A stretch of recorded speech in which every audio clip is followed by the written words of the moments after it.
പ്രൈസറോട് കർത്താവിൻ്റെ അതിപരിസമായി നാം വാഴ്ത്തപ്പെടട്ടെ.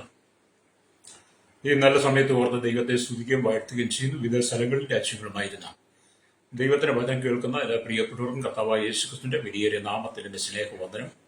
അല്പസമയത്തെ ദൈവത്തിന്റെ ചിന്തയ്ക്കായി ഒരു ദൈവജന ഭാഗം വായിക്കുന്നു. 2 പത്രോസിന്റെ ലേഖനം 1-ാം അധ്യായം 3-ാം വാക്യം.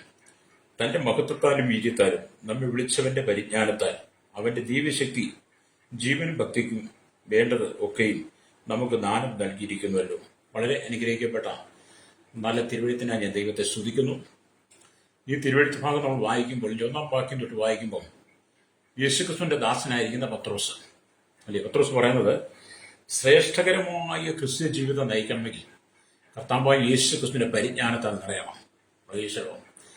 അതുകൊണ്ടാണ് പത്രോസ് ലേഖനം എഴുതുമ്പോൾ ഇങ്ങനെ ആദ്യം ആരംഭിക്കുമ്പോൾ ഇങ്ങനെ പറയുന്നത്, യേശുക്രിസ്തുവിന്റെ ദാസനും അപ്പോസ്തലനുമായ ശീമോൻ പത്രോസ് നമ്മുടെ ദൈവത്തിന്റെയും രക്ഷിതമായ യേശുക്രിസ്തുവിന്റെയും നീതിയാൽ ഞങ്ങൾക്ക് ലഭിച്ചതുപോലെ അതേ വിലയേറിയ വിശ്വാസം ലഭിച്ചവർക്ക് എഴുതുന്നത്, ദൈവത്തിന്റെയും നമ്മുടെ കർത്താവായ യേശുവിന്റെയും പരിജ്ഞാനത്താൽ നിങ്ങൾക്ക് കൃപയും സമാധാനവും വർദ്ധിക്കുമാറാകട്ടെ.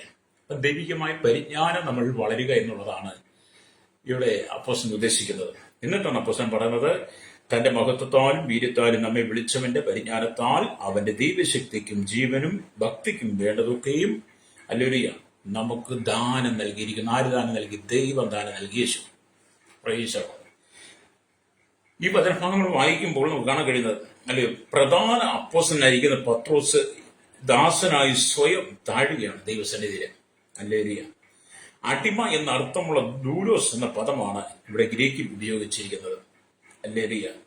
ഇപ്പോൾ അടിമയെ പോലെ ഒരു ക്രിസ്ത്യാനിക്ക് ചോദ്യം ചെയ്യാൻ പാടില്ലാത്ത അനുസരണം കർത്താവ് ഉണ്ടായിരിക്കണം. അടിമയെ പോലെ ഒരു ക്രിസ്ത്യാനിക്ക് ചോദ്യം ചെയ്യാൻ പാടില്ലാത്ത അനുസരണം നമുക്ക് കർത്താവ് ഉണ്ടായിരിക്കണം. ഹല്ലേലൂയ. ഹല്ലേലൂയ. അപ്പൊ യജമാനന്റെ കൽപ്പനയാണ് അടിമയുടെ നിയമം എന്ന് പറയുന്നത്. യജമാനന്റെ കൽപ്പനയാണ് അടിമയുടെ നിയമം. യേശു കർത്താവിന്റെ കൽപ്പനയാണ്, നിയോഗമാണ് പത്രോസ് തന്നെ അടിമയാക്കാൻ കാരണം. ഹല്ലേലൂയ, സ്തോത്രം. അപ്പം ദൈവത്തോട് സമനായ യേശുക്രിസ്തുവിന്റെ ശുശ്രൂഷയുള്ള ബന്ധത്തിൽ ദാസൻ എന്ന് വിളിക്കപ്പെടുന്നതിൽ നാം ലജ്ജിക്കരുതെന്ന് പത്രോസ് പറയാം. ഹല്ലേലൂയ. അപ്പം യേശുക്രിസ്തു ആരാണ്? ദൈവമാണ്. ദൈവമായിരിക്കുന്ന കർത്താവായ യേശുക്രിസ്തു ശുശ്രൂഷയുള്ള ബന്ധത്തിൽ നമ്മെ ദാസൻ എന്ന് വിളിച്ചാൽ നാം ലജ്ജിക്കരുത്. ഹല്ലേലൂയ എന്ന് പൗലോസ് പറയാം, പത്രോസ് പറയാം. അപ്പം ദൈവത്തിന്റെ ദാസന്മാരായി വിളിക്കപ്പെട്ടവർ പിതാവായ ദൈവത്താൽ മാനിക്കപ്പെട്ടവരായിരുന്നു എന്ന് നമുക്ക് ചില വേദഭാഗങ്ങൾ വായിക്കാൻ കഴിയും. ദൈവത്തിന്റെ വിലയ്ക്ക് വിളിക്കപ്പെട്ട ദാസന്മാരൊക്കെ അവർ ദൈവത്താൽ മാനിക്കപ്പെട്ടവരായിരുന്നു എന്നൊക്കെ ഈ ലേഖനം പറഞ്ഞത് ഓർപ്പിക്കുമ്പോൾ ഇവിടെ ഞാനും നിങ്ങളും ചെയ്യേണ്ടത്, ഈ കാലഘട്ടത്തിൽ കർത്താവായ യേശുക്രിസ്തുവിന്റെ സന്നിധി നമ്മെ ഒരു അടിമയെപ്പോലെ ഏൽപ്പിച്ചു കൊടുത്തുകൊണ്ട് ദൈവികമായ പരിജ്ഞാനത്താൽ നിറയപ്പെട്ട് നിന്ന് നമ്മുടെ ആത്മജീവിതത്തെ പണിതില്ലെങ്കിൽ അത് വലിയ അപകടത്തിലേക്ക് പോകാൻ സാധ്യതയുണ്ട്. അല്ലെങ്കിൽ കഴിഞ്ഞ കാലങ്ങളിൽ വിശ്വാസത്തിലേക്ക് വന്ന പലരും ഇന്ന് വിശ്വാസത്തിലില്ല. കാരണം താൽക്കാലികമായ ആവശ്യങ്ങൾക്ക് വേണ്ടി താൽക്കാലികമായ നന്മകൾ മാത്രം പ്രതീക്ഷിച്ച് വന്ന പലരും അവർക്ക് നന്മകൾ കിട്ടിക്കഴിഞ്ഞപ്പോൾ അവർ ദൈവത്തിൽ മടങ്ങിപ്പോയി. ചിലരൊക്കെ സൗഖ്യത്തിന് വേണ്ടി വന്നവരാണ്, പലരൊക്കെ അവരുടെ ആവശ്യങ്ങൾക്ക് വേണ്ടി വന്നവരൊക്കെ പിന്നെ ദൈവത്തിൽ നിന്നിട്ടില്ല. എന്നാൽ കർത്താവായ യേശുക്രിസ്തുവിന്റെ പരിജ്ഞാനത്താൽ നാം നിറയപ്പെടുകയാണെങ്കിൽ നമ്മുടെ ജീവിതാന്ത്യം മുഴുവൻ ഒരു അടിമയെപ്പോലെ യജമാന്റെ കൽപ്പന അനുസരിച്ച് പത്രോസൊക്കെ വേല ചെയ്തപോലെ നമുക്ക് വേല ചെയ്യാൻ കഴിയും. ഹല്ലേലൂയ. ഞാൻ ഭക്തനായ ഒരു ദൈവദാസൻ ഹല്ലേലൂയ എഴുതിയ ഒരു പുസ്തകത്തിനകത്ത് ഇങ്ങനെ വായിച്ചു കേൾപ്പിക്കും. ഒരു കുടുംബം തങ്ങളുടെ മകളുടെ വിവാഹ കാര്യത്തിനായി പത്രത്തിൽ പരസ്യം കൊടുത്തു. ഹല്ലേലൂയ. ഈ പരസ്യം കണ്ട് വിദേശത്തുള്ള ഒരു സഹോദരൻ വന്ന്, എനിക്ക് ഈ പെണ്ണിനെ ഇഷ്ടപ്പെട്ടു എന്നും ഉടൻ വിവാഹം നടത്തി തരണമെന്നും ആ സഹോദരൻ ധൃതി പിടിച്ചു. അല്ലേ? അപ്പൊ ആ സഹോദരൻ വന്ന് വളരെ ധൃതി പിടിച്ചു കഴിഞ്ഞപ്പോൾ ആ പെണ്ണിന്റെ വീട്ടുകാർ നോക്കിയപ്പം ചെറുക്കന്റെ കയ്യിൽ വലിയൊരു മോതിരം കിടക്കുന്നു, അവന്റെ കഴുത്തിൽ വലിയ മാലയുണ്ട്. അല്ലേ? പെണ്ണിന്റെ വീട്ടുകാരോർത്തു ഇവൻ വലിയ സമ്പന്നനാണ്, പണമുള്ളവനാണ് എന്നൊക്കെ ഉദ്ദേശിച്ച് കല്യാണം നടത്താൻ അവർ എത്രയും പെട്ടെന്ന് തീരുമാനമെടുത്തു. അങ്ങനെ കല്യാണം നടത്തി കൊടുത്തു. വിവാഹം കഴിഞ്ഞ ശേഷമാണ് അവൻ ഇവരെ പറ്റിച്ചതാണെന്ന് മനസ്സിലായത്. വിവാഹം കഴിഞ്ഞപ്പോഴാണ് അവൻ ഇവരെ പറ്റിച്ചതാണെന്നും ഇവൻ അനേക സ്ത്രീകളെ ഇതുപോലെ തന്നെ മോഹന വാഗ്ദാനങ്ങൾ ചെയ്ത് പറ്റിച്ചിട്ടുണ്ടെന്നും അവരുടെ നിന്നൊക്കെ ഒരുപാട് പണം വാങ്ങിയിട്ടുണ്ടെന്നും പലരെയും വിദേശത്തേക്ക് കൊണ്ടുപോകാം എന്ന് പറഞ്ഞ് പണം തട്ടിപ്പുകാരന്റെ ഏറ്റവും വലിയൊരു തന്ത്രശാലിയാണെന്ന് പിന്നീടാണ് ആ കുടുംബത്തിന് മനസ്സിലായത്. അവരാദ്യം ദൈവികമായ പരിജ്ഞാനത്താൽ ആണ് ചിന്തിച്ചിരുന്നെങ്കിൽ അവരെ അപകടത്തിൽ ചിന്ത ചാടത്തിലായിരുന്നു. പക്ഷെ ആ മനുഷ്യന്റെ കയ്യിലെ മോതിരവും കഴുത്തിലെ മാലയൊക്കെ കണ്ടു കഴിഞ്ഞപ്പോൾ അവരോർത്ത് ഇവൻ വലിയ സമ്പന്നനായിരിക്കുന്നു. പക്ഷെ തട്ടിപ്പുകാരനായിരുന്നു. ഇതാണ് ഇന്നത്തെ കാലഘട്ടത്തിൽ പലർക്കും സംഭവിക്കുന്നത്. ഇന്നത്തെ കാലഘട്ടത്തിലും അങ്ങനെയൊക്കെയാണ്. അല്ലെങ്കിൽ വീട്ടിലേക്ക് കടന്നു വരുന്ന സഹോദരന്മാരുടെ കഴുത്തിൽ കിടക്കുന്ന മാലയും കയ്യിൽ കിടക്കുന്ന മോതിരവും ഒക്കെ കണ്ടിട്ട് നിങ്ങൾ അതിന് അടിമപ്പെട്ടു പോകരുത്. ഒരുപക്ഷെ അത് മുക്കുകൊണ്ടമായിരിക്കാം, അവൻ ഏതെങ്കിലും വലിയ തട്ടിപ്പുകാരനായിരിക്കാം, അല്ലേ? അങ്ങനെ ആ കുടുംബത്തിന് വലിയ കണ്ണുനീര് നേരിടേണ്ടി വന്നു.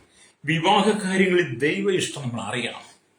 എന്ന് പറഞ്ഞാൽ നമുക്ക് പരിജ്ഞാനം വേണം. വിവാഹ കാര്യങ്ങൾ ദൈവ ഇഷ്ടം നമ്മൾ അറിയണം. വരനെക്കുറിച്ചും വധുവിനെക്കുറിച്ചും നന്നായി അറിയാതെ എങ്ങനെയെങ്കിലും വിവാഹം നടത്തിയിട്ട് പിന്നീട് രക്തക്കണ്ണീർ ചൊരിയരുത്. വിവാഹം എന്നൊക്കെ പറയുന്നത് വരനെക്കുറിച്ചും ആമേലരി വധുവിനെ കുറിച്ചും നന്നായിട്ട് അറിയണം. നമുക്കറിയാം ഇന്നത്തെ കാലഘട്ടത്തിൽ ഇറങ്ങി ഒളിച്ചോട്ടമാണ്. ഇന്നത്തെ കാലത്ത് കല്യാണം അപൂർവമാണ്. കല്യാണം പിന്നെ മാതാപിതാക്കളും ഭയന്ന് ചെയ്തു കൊടുക്കുക, വിളിച്ചുകൊണ്ട് വരിക. +2 കഴിയാൻ നോക്കിയിരിക്കുക പലരും ഇറങ്ങി ഓടാൻ, അല്ലേ? +2 കഴിയുമ്പോഴത്തേന് സ്കൂളിന്റെ വാതുക്കൽ അനവധി ആളുകൾ ചെന്ന് നിൽപ്പുണ്ട്, അനവധി സഹോദരന്മാർ ചെന്ന് നിൽപ്പുണ്ട്. എന്താ +2 കഴിഞ്ഞ് വീഴുന്ന പെൺകുട്ടികളെ വലിച്ചു കൊണ്ടുപോകാൻ. ഇന്നത്തെ കാലഘട്ടം അങ്ങനെയൊക്കെ ഒരുപാട് സംഭവം എനിക്ക് എന്റെ ജീവിതത്തിലുണ്ട്, ഒരുപാട് അനുഭവങ്ങളുണ്ട്, അല്ലേ? അതുകൊണ്ട് എന്നെ കേൾക്കുന്ന സ്നേഹിത, നിങ്ങൾ നിങ്ങളുടെ മക്കൾക്ക് വിവാഹം കഴിച്ചു കൊടുക്കുവാൻ ആഗ്രഹിക്കുമ്പോൾ നിങ്ങൾ ദൈവസന്നിധിയിൽ പ്രാർത്ഥിച്ച് ദൈവികമായ പരിജ്ഞാനത്താൽ നിറയപ്പെട്ട് ദൈവം തരുന്ന ആലോചനയ്ക്കാണ് നിങ്ങൾ ചെയ്യുന്നതെങ്കിൽ നിങ്ങൾ പിന്നീട് രക്തക്കണ്ണീർ ചൊരിയേണ്ടി വരത്തില്ല, അല്ലേ? അല്ലേ? അല്ലാത്തതൊക്കെയാണ് ഇന്നത്തെ കാലഘട്ടത്തിൽ 6 മാസം ജീവിച്ചിട്ട് വീട്ടിൽ വന്ന് നിൽക്കുന്നത്. അതുകൊണ്ടാണ് ആത്മഹത്യകൾ പെരുകുന്നത്. വിവാഹമോചന കേസുകൾ കോടതിയിൽ പെരുകി. ഇവിടെ കേരളത്തിലെ ഏകദേശം 30-ലധികം കുടുംബ കോടതികൾക്കകത്ത് ലക്ഷക്കണക്കിന് വിവാഹമോചന കേസാണ് കിടക്കുന്നത്, എല്ലാ വിഭാഗത്തിൽപ്പെട്ടത്. എന്തുകൊണ്ടാണ്? പരസ്പര സമ്മതമില്ലാതെ പരസ്പര വധൂവരന്മാരെ കുറിച്ച് മനസ്സിലാക്കാതെ വല്ലവരും എന്തെങ്കിലും പറയുന്നത് കേട്ട്, ഒരു കണക്ക് പറഞ്ഞാൽ ബ്രോക്കർ പണം ഉണ്ടാക്കാൻ വേണ്ടി പറഞ്ഞത് കേട്ടിട്ട് ചെന്ന് ചാടി. ഇപ്പൊ വന്നിട്ട് കയറാൻ പറ്റത്തില്ല. ഒരരിശം വന്ന് കിണറ്റി ചാടി 7 അരിശം വന്നിട്ട് കയറി പോരാൻ പറ്റത്തില്ലെന്ന് പറഞ്ഞവരെ ഇന്ന് പല കുടുംബങ്ങളും തകർന്നുകൊണ്ടിരിക്കുക. എന്താണ്? ദൈവികമായ പരിജ്ഞാനമില്ലാതെ പോയ കുടുംബത്തിന്. എന്നെ കേൾക്കുന്ന പ്രശ്നം, നിങ്ങൾ ദൈവികമായ പരിജ്ഞാനത്തോടു കൂടി വേണം എല്ലാം ചെയ്യാൻ. അതുകൊണ്ടാണ് പത്രോസ് തന്റെ മഹത്വത്താലും വീര്യത്താലും നമ്മെ വിളിച്ചവന്റെ പരിജ്ഞാനത്താൽ അവന്റെ ദൈവശക്തി ജീവൻ ഭക്തിക്കും വേണ്ടതൊക്കെയും നമുക്ക് ദാനം ചെയ്തിരിക്കുന്നു. അപ്പൊ നമുക്ക് ദൈവികമായ പരിജ്ഞാനമാണ് ഇവിടെ ആവശ്യം. ആ പരിജ്ഞാനം ഉണ്ടെങ്കിൽ നമ്മൾ ഒരിക്കലും തളർന്നു പോകുകയില്ല, അല്ലേ? ഇവിടെ ദൈവവചനം വായുവും കാണുന്നുണ്ട്. സ്തോത്രം, വലിയ. ഇന്ന് ലോകത്തിൽ ആയിരക്കണക്കിന് ദൈവമക്കളെ വഞ്ചിക്കുന്ന ആത്മാക്കളുണ്ട്. ആയിരക്കണക്കിന് ദൈവമക്കളെ, ദൈവജനത്തെ, ദൈവദാസന്മാരെ പോലും വഞ്ചിക്കുന്ന ദുഷ്ടാത്മാക്കൾ, ആമേൽ വ്യാജാത്മാക്കളുണ്ട്, അല്ലേ? വെളിച്ചത്തിന്റെ അല്ലെങ്കിൽ ദൂതന്മാര് എന്നാൽ വെളിച്ചദൂതന്റെ വേഷം കെട്ടി അനവധി ആളുകൾ ദൈവസഭയ്ക്കകത്ത് കടന്നു വരും, അല്ലേ? എന്നെ നിങ്ങളെയും വശീകരിക്കാൻ വേണ്ടി എന്നെ നിങ്ങളെയും വശീകരിച്ച് പാപത്തിന്റെ അതിലേക്ക് കൊണ്ടുപോയി ദൈവിക പരിജ്ഞാനത്തിൽ നമ്മെ തള്ളിയിടുവാൻ, നമ്മെ അത്തമ പാതാളത്തിലേക്ക് നയിക്കാൻ വേണ്ടി അനവധി ആളുകൾ വെളിച്ചദൂതന്റെ വേഷം കെട്ടി നമുക്ക് നേരെ കടന്നു വരും, അല്ലേ? സ്തോത്രം. അതുകൊണ്ട് വെളിച്ചദൂതന്റെ വേഷം കെട്ടി വരുന്നവരെ നിങ്ങൾ തിരിച്ചറിയണം. വെളുത്തതെല്ലാം പാലാണെന്ന് ചിന്തിക്കരുതെന്ന് പണ്ട് മാതാപിതാക്കന്മാർ പഠിപ്പിച്ചിട്ടുണ്ട്. എന്ന് പറയാൻ വെളുത്തതെല്ലാം പാലാണെന്ന് നമ്മൾ അങ്ങനെ ചിന്തിച്ചാൽ വെളുത്തിരിക്കുന്നതെല്ലാം നമ്മളെടുത്ത് കുടിച്ചു കഴിയുമ്പോൾ ആ പാലല്ലെങ്കിൽ അത് റബ്ബർ പാലാണെങ്കിൽ വയറ്റിൽ ചെന്നത് ചണ്ടിയായിട്ട് മാറും. പണ്ടൊക്കെ പിതാക്കന്മാർ പറഞ്ഞു കേട്ടത്. അതുകൊണ്ട് വെളുത്തതെല്ലാം പാലാന്ന് വിചാരിക്കരുത്. ദൈവികമായ പരിജ്ഞാനത്താൽ അത് പാലാണോ റബ്ബർ പാലാണോ അതോ മറ്റെന്തെങ്കിലും ആണോ എന്ന് നമ്മൾ തിരിച്ചറിയണം. അപകടം നമ്മുടെ മുമ്പിലുണ്ട്, അല്ലേ? ഇന്നത്തെ കാലഘട്ടത്തിൽ മാതാപിതാക്കളോട് പറയേണ്ട, ദൈവികമായ പരിജ്ഞാനത്താൽ നിറയപ്പെട്ട് നീ ദൈവസന്നിധിയിൽ പ്രാർത്ഥിച്ച് ദൈവാലോചന പ്രാപിച്ച് നിന്റെ കുടുംബത്തിന്റെ ജീവിതമായി, നിന്റെ മക്കളുടെ ഭാവിയായിരുന്നാലും നിന്റെ ആത്മജീവിതത്തിലായാലും നീ മുന്നോട്ട് പോയാൽ നിനക്ക് മുന്നോട്ട് യാത്ര ചെയ്യാൻ കഴിയും. അവിടെ ദൈവം നിനക്കെല്ലാം ദാനമായി ചെയ്യും. അല്ല ലോകപ്രകാരം നീ ജീവിച്ചാൽ അത് നിന്നെ പാതാളത്തിലേക്ക് നയിക്കും, കണ്ണീരൊഴുക്കേണ്ടി വരും, അല്ലേ? ഇവിടെ ഇന്ന് ദൈവമക്കളെ വഞ്ചിക്കുന്ന അനവധി ദൂഷ്ടാത്മാക്കളുണ്ട്, പിശാചുക്കളുണ്ട്, വെളിച്ചദൂതന്മാരുടെ വേഷം ധരിച്ച പിശാചുക്കളുണ്ട്. അവയെല്ലാം വിശ്വസിച്ചുകൊണ്ട് ചെല്ലുന്നവർക്ക് നിത്യവേദന തന്നെയായിരിക്കും. വെളിച്ചദൂതന്മാരുടെ വേഷം ധരിച്ച് അല്ലെങ്കിൽ ചെല്ലുന്നവർക്കെല്ലാം വളരെ വേദനയായിരിക്കും. എൻ്റെ ചിന്തയിൽ ഞാൻ ഒരു സംഭവം ഇപ്പോഴും നടന്നുകൊണ്ടിരിക്കുന്ന സംഭവമാണ്. ഒരു സഭയ്ക്കകത്ത് 4-5 കുടുംബങ്ങൾ ഒന്നിച്ചിരുന്ന് ദൈവത്തെ ആരാധിച്ച് സ്തുതിച്ചുകൊണ്ടിരിക്കുന്ന സമയത്ത് ആ സഭയുടെ പാർശ്വമായിട്ട് അല്പസ്വല്പ പ്രശ്നങ്ങളൊക്കെ ഉണ്ടായിക്കഴിഞ്ഞപ്പോൾ എന്ത് ചെയ്തു? ആ സഭയിലെ 5 കുടുംബങ്ങൾ കൂടെ മറ്റൊരു സഭയിലേക്ക് പോയി. അല്ലേ? അപ്പൊ ആ 5 കുടുംബങ്ങൾ മറ്റൊരു സഭയിലേക്ക് കടന്നു പോയി. ചില നാളുകൾ കഴിഞ്ഞപ്പോൾ ആ സഭയ്ക്കകത്ത് ചെന്ന ഈ 5 കുടുംബങ്ങൾക്ക് കണ്ണുനീരായി. കാരണം അവർക്ക് അവിടെ വേണ്ടുന്ന ആത്മീയ സന്തോഷം പ്രാപിക്കാൻ കഴിയുന്നില്ല, ആത്മീയ സമാധാനമില്ല, ദൈവവചനമില്ല, ഉപദേശമില്ല, പരിശുദ്ധാത്മാവില്ല, അഭിഷേകമില്ലാത്ത ദൈവസഭയ്ക്കകത്ത് ചെന്നതിന്റെ പേരിൽ ഞങ്ങൾ പെട്ടുപോയി എന്ന് പറയുന്ന അനവധി ആളുകൾ നമ്മുടെ ഇടയിലുണ്ട്. എങ്ങനെയെങ്കിലും രക്ഷപ്പെടണമെന്ന് ഇപ്പം പറയുന്നത്. എന്തുകൊണ്ടാണ്? ദൈവത്തിന്റെ പരിജ്ഞാനമില്ലാതെ പോയത് കൊണ്ട്, ദൈവികമായ ജ്ഞാനം നഷ്ടപ്പെട്ടു പോയത് കൊണ്ട് ആ മിലലെ പലരും പരാജയത്തിൽ. അതുകൊണ്ടാണ് പണ്ട് പഴമക്കാർ പറഞ്ഞു പഴഞ്ചൊല്ലും കൂടെ, ചെണ്ടപ്പുറത്ത് ഊരി വെക്കുന്നിടത്തെല്ലാം പോകരുതെന്ന് പറയുന്നത്. പ്രൈസോ. നമ്മൾ പലതും കേൾക്കും, പല താളമേളങ്ങളും പല ഇതും നമ്മൾ കേൾക്കും. പക്ഷെ അതെല്ലാം നമ്മൾ സൂക്ഷിച്ച് വേണം കൈകാര്യം ചെയ്യാൻ. അല്ലെങ്കിൽ വെളിച്ചദൂതന്റെ വേഷം ധരിച്ചു നിന്റെ കുടുംബത്തിൽ പിശാച് തകർക്കും. ലേലിയ അനുഭവത്തിൽ കുടുംബങ്ങളെ പിശാച് തകർത്ത് കളഞ്ഞു. കണ്ടാൽ യാതൊരു കുഴപ്പമില്ല, കണ്ടാൽ നല്ല ഒത്ത ശരീരവും, നല്ല വടിവൊത്ത ശരീരമുള്ള, നല്ല നിറമുള്ള, സൗന്ദര്യമുള്ള, ശ്രേഷ്ഠതയുള്ള, വാചാലതയുള്ള, നല്ല പ്രാസമുള്ള, നല്ല കഴിവുള്ള, വിദ്യാഭ്യാസമുള്ള അനുഭവത്തിൽ ആളുകൾ നിങ്ങളെയും നിങ്ങളുടെ കുടുംബത്തെയും നിങ്ങളുടെ തലമുറയെ സ്വാധീനിക്കാൻ സാധ്യതയുണ്ട്. അല്ലേലിയ. പക്ഷേ അവർ കടന്നു വരുമ്പോൾ ദൈവികമായ പരിജ്ഞാനത്തെ അവയെ വിവേചിക്കുവാനുള്ള കൃപ നിനക്ക് ആവശ്യമാണ്. അല്ലേലിയ. അപ്പൊ നിങ്ങൾ ഏത് മേഖലയിൽ ചെന്നാലും ഏത് സാഹചര്യത്തിൽ ചെന്നാലും ദൈവികമായ പരിജ്ഞാനം നിങ്ങൾക്ക് ആവശ്യമാണെന്ന്. അല്ലേലിയ. അപ്പം വെളിച്ചദൂതന്റെ വേഷം ധരിച്ച അനവധി പിശാചുക്കളുണ്ട്. അവയെല്ലാം വിശ്വസിക്കുന്നവർക്ക് നിത്യവേദനയായിരിക്കും. അനവധി ഉപദേശങ്ങൾ, അനവധി വ്യാജ ഉപദേശങ്ങൾ പറഞ്ഞ് പലരും വന്ന് നിങ്ങളുടെ പണവും സമ്പത്തും എല്ലാം തട്ടിയെടുക്കും നിങ്ങളുടെ കയ്യിൽ നിന്നും. വ്യാജ ഉപദേശങ്ങൾ പറഞ്ഞ്, വ്യാജാലോചനകൾ പറഞ്ഞ് അനവധി ആളുകൾ വന്ന് നിങ്ങളുടെ നന്മകൾ, പണങ്ങൾ മുഴുവൻ തട്ടിയെടുക്കും. അല്ലേ? അവസാനം അല്ലേലിയ അഗ്നിയും ഗന്ധവും കത്തുന്ന തീപ്പൊയ്യയിലായിരിക്കും അവർ വാസം എന്ന് പറയുന്നത്. അല്ലേ? അങ്ങനെയുള്ളവർക്ക് അവസാനം തീപ്പൊയ്യ കിട്ടുമെന്നാണ് മത്തായിയുടെ സുവിശേഷം വായിക്കുമ്പോൾ കാണാൻ കഴിയുന്നത്. ദൈവം വെളിച്ചദൂതന്റെ വേഷം ധരിച്ചു വന്ന ദൈവമക്കളെ തകർക്കുന്നവരെയും, അല്ലേലിയ സ്തോത്രം, ദൈവമക്കളെയും കൂടെ വേർതിരിക്കുന്ന ഒരു ദിവസമുണ്ട്, ചെമ്മരിയാടും കോലാടുകളുമായി. അതുകൊണ്ടാണ് വിശുദ്ധ വേദപുസ്തകം വായിക്കും മത്തായിയുടെ സുവിശേഷം 25-ാം അധ്യായം അതിന്റെ 41-ാമത്തെ വാക്യം വായിക്കും. ഇങ്ങനെ കാണുന്നുണ്ട്: പിന്നെ അവൻ ഇടത്തുള്ളവരോട്, ശപിക്കപ്പെട്ടവരെ എന്നെ വിട്ട് പിശാചിനും അവന്റെ ദൂതന്മാർക്കും ഒരുക്കിയിരിക്കുന്ന നിത്യാന്തിയിലേക്ക് പോകുകയും അല്ലേ എന്ന് പറയുന്നത്. അപ്പം ചെമ്മരിയാടിനെയും കോലാടിനെയും കൂടെ തിരിക്കും. ഇപ്പം വലിയ പ്രശ്നമൊക്കെ ഇല്ലാതെ പോകും. പക്ഷെ ദൈവത്തിന്റെ ന്യായവിധി വരുമ്പോൾ ദൈവജനത്തെ നശിപ്പിച്ച, ദൈവജനത്തെ തകർത്ത് കളഞ്ഞ, ദൈവികമായ പരിജ്ഞാനത്തിൽ നഷ്ടപ്പെട്ടു പോയവരെ ദൈവം വേർതിരിക്കും. അതിനെക്കുറിച്ച് വേദം ചെമ്മരിയാട് കോലാടുകളുമായുള്ള ന്യായവിധിയെക്കുറിച്ച് അവിടെ പറയുന്നത്. എന്ന് പറഞ്ഞാൽ ഒലിവോല പ്രഭാഷണത്തിന്റെ 1-ാം ഭാഗത്ത് യുഗാവസാനത്തിലുള്ള അടയാളങ്ങൾ പറയുന്നതും 2-ാം ഭാഗമായ 24-32 ഉള്ള വാക്യം വായിച്ചാൽ കർത്താവിന്റെ 2-ാം വരവിനെ കുറിച്ചും ജീവിതത്തിൽ പ്രായോഗികമാക്കേണ്ട ഉപദേശങ്ങളെക്കുറിച്ചും കർത്താവ് തന്നെ പ്രബോധിപ്പിക്കുക. അല്ലേലൂയ. ഇവിടെ 3-ാം ഭാഗം എന്ന് പറയുന്നത്, അല്ലേലൂയ സ്തോത്രം, മത്തായിയുടെ സുവിശേഷം 25-ന്റെ 31 തൊട്ട് 46 വാക്യം വായിച്ചു. ശിഷ്യന്മാരുടെ ചോദ്യത്തിനപ്പുറം അപ്പുറം കടന്നു വരവിനും ലോകാവസാനത്തിനും അപ്പുറമുള്ള കാര്യങ്ങളെ വരെ പറയുക. അല്ലേലൂയ. പറഞ്ഞിട്ടാണ് ചെമ്മരിയാടുകളെയും കോലാടുകളെയും തമ്മിൽ വേർതിരിക്കുന്നത് പോലെ വേർതിരിക്കും. കാരണം അവ രണ്ടും ഒരുമിച്ച് കിടക്കാൻ പറ്റുന്ന സ്വഭാവക്കാരല്ല. ചെമ്മരിയാടിനെയും കോലാടിനെ നോക്കിയ 2 ആടുകളാണ്.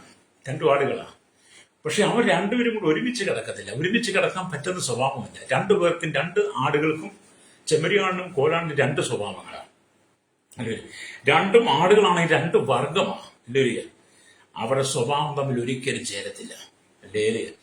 അതേ സ്നേഹിത, കർത്താവായ യേശു ക്രിസ്തുവിന്റെ മധ്യാകാശ വരവിന്റെ ശേഷമായി കർത്താവിന്റെ 1000 ആണ്ട് വാഴ്ചയ്ക്ക് ശേഷമായി കർത്താവ് തന്റെ ജനത്തെ ന്യായം വിധിക്കുന്ന നാളിൽ ചെമ്മരിയാടുകളെയും കോലാടുകളെയും കൂടെ വേർതിരിക്കുന്ന സമയത്ത്, അല്ലേലൂയ, ദൈവികമായ പരിജ്ഞാനത്തിൽ ജീവിച്ചവരൊക്കെ നിത്യമായ രാജ്യത്തിലേക്ക് പ്രവേശിക്കുമ്പോൾ ദൈവികമായ പരിജ്ഞാനം നഷ്ടപ്പെട്ട് വെളിച്ചദൂതന്റെ വേഷം ധരിച്ചു വന്ന ചെന്നായ്ക്കളോട് ചേർന്ന് നിന്നവരും അവരെ അനുഗമിച്ചു വരും. അവരുടെ ഇഷ്ടത്തിനും ഉപദേശത്തിനും പോയവരെയൊക്കെ ചെമ്മരിയാടുകളായി വേദപുസ്തകം വേർതിരിക്കുമ്പോൾ അവർക്ക് ലഭിക്കുന്ന സ്ഥലത്തെക്കുറിച്ചാണ് പറഞ്ഞത്. അല്ലേലൂയ. പിന്നെ അവൻ ഇടത്തുള്ളവരോട് ശപിക്കപ്പെട്ടവരെ എന്നെ വിട്ട് പിശാചിനും അവന്റെ ദൂതന്മാർക്കും ഒരുക്കിയിരിക്കുന്ന നിത്യത്തിലേക്ക് പോകാം. അല്ലേലൂയ. ഇവിടെ ദൈവികമായ പരിജ്ഞാനം നമുക്ക് ഒരിക്കലും നഷ്ടപ്പെട്ടു പോകരുതെന്ന് മത്തായിയുടെ സുവിശേഷത്തിൽ യേശു ക്രിസ്തു തന്നെ നമ്മെ ഓർപ്പിക്കുന്നുണ്ട്. അല്ലേറിയ. അതുകൊണ്ട് ഈ നാളുകൾ എന്താണ്? ദൈവികമായി പരിജ്ഞാനമാണ് ആവശ്യം. അല്ലേറിയ. എങ്ങനെയെങ്കിലും ജീവിച്ചു പോകാം എന്ന് നമ്മൾ ചിന്തിക്കരുത്. ക്രൈസ്തവ ജീവിതം, ക്രിസ്ത്യ ജീവിതം എങ്ങനെയെങ്കിലും അങ്ങ് പോകാം. ക്രിസ്ത്യാനി എന്നുള്ള പേരിൽ അങ്ങ് പോകാം. ക്രിസ്ത്യാനിയായിട്ട് അങ്ങ് പോകാം. അതുകൊണ്ട് എന്തും ചെയ്യാം, എങ്ങനെയൊക്കെ നിന്നാ മതി എന്നുള്ള ചിന്ത കളഞ്ഞിട്ട് എന്നെ കേൾക്കുന്ന മാതാവേ, പിതാവേ, ശ്രോതാവേ, അല്ലേലൂയ, നീ ദൈവികമായ പരിജ്ഞാനത്തിലേക്ക് വന്ന്, അല്ലെങ്കിൽ വെളിച്ചദൂതന്റെ വേഷം ധരിച്ച് നിന്റെ അരികിൽ വന്ന് വ്യാജോപദേശം പറയുന്ന ഭൂതാത്മാക്കളെ നീ തിരിച്ചറിയാം, രക്തം ചെയ്യും. വ്യാജോപദേശം പറയുന്ന ഭൂതാത്മാക്കളെ നമുക്ക് തിരിച്ചു. ഇന്നൊക്കെ അനവധി സമുദായങ്ങളെ നമ്മൾ മനസ്സിലാക്കിയാൽ, അനവധി ക്രൈസ്തവ സമൂഹത്തെ മനസ്സിലാക്കിയാൽ, വെളിച്ചദൂതന്റെ വേഷം ധരിച്ചു വന്ന് ഭൂതോപദേശം പറയുന്ന, വ്യാജോപദേശം പറയുന്ന, ഭൂതാത്മാക്കളാൽ ശുശ്രൂഷിക്കുന്ന അനവധി ആളുകൾ, അനവധി ക്രൈസ്തവ സമൂഹം നമ്മുടെ ഇടയിലുണ്ട്.